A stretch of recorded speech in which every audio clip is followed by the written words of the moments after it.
भागवत कथा के छठे दिन सुनाया कृष्ण रासलीला का प्रसंग।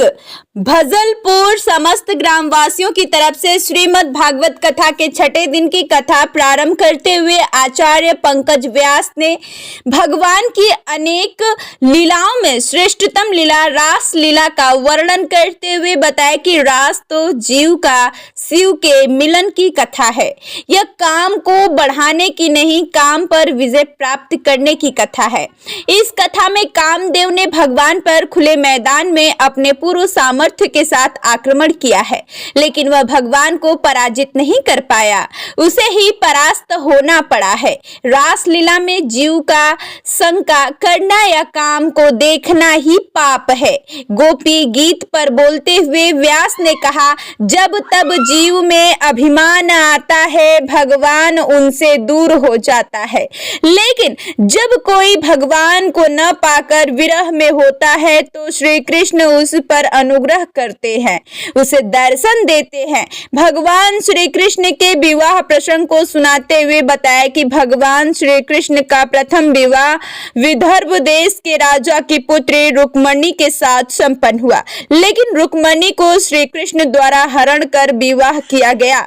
इस कथा में समझाया गया कि रुक्मणी स्वयं साक्षात लक्ष्मी है और वह नारायण से दूर नहीं रह सकती। यदि जीव अपने धन अर्थात लक्ष्मी को भगवान के काम में लगाए तो ठीक, नहीं तो फिर वह धन चोरी द्वारा, बीमारी द्वारा या अन्य मार्ग से हरण हो ही जाता है। स्टार न्यूज़ प्लस के लिए नई दिल्ली से डायरेक्टर पूजा रानी की रिपोर्ट। ऋषभदेव जी अवधूत है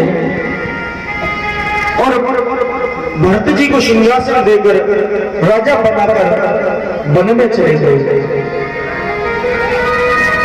और भगवान का भजन करने बैठ गए। ऋषभदेव जी के नवासी पुत्र भी वन में जाकर भजन करने लगे। उनके पास जाकर सभी गृहस्थ की बातें मत करो, कभी संतों के पास में जाकर ये मत पूछो कि मेरे पुत्र का विवाह होगा कि नहीं होगा।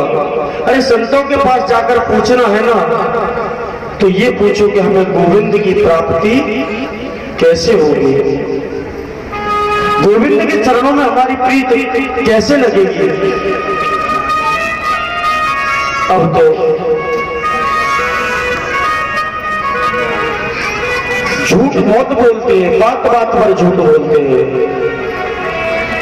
कोई कैसी भी बात होगी ना तो झूठ जरूर बोलेंगे, लेकिन एक बात कहूं, एक सच को छुपाने के लिए 100 झूठ बोलने पड़ते हैं कम से कम। एक सच 100 झूठ पर भारी पड़ता है, लेकिन उस सच को तो वो बोलोगे लेकिन दबा नहीं सकते। एक ना एक दिन वो सच निकल कर फिर सामने हो। मनुष्यों की ऐसी सद्बुद्धि हो गई है कि झूठे लेकिन अंदर एक मैल भरा हुआ है। और जो फेंकता है ना, जो खरी खोटी सुनाता है, उनका तिरस्कार करता परंतु भी लगती है, और जब कड़वी बात लगेगी तो कोई सुनने को तैयार होगा।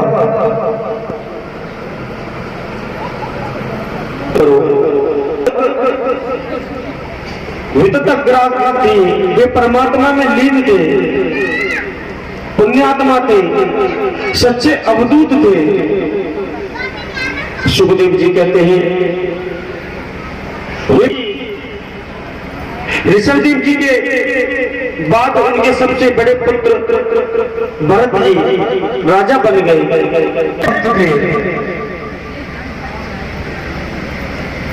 और उनकी पत्नी का नाम था पंचजननी।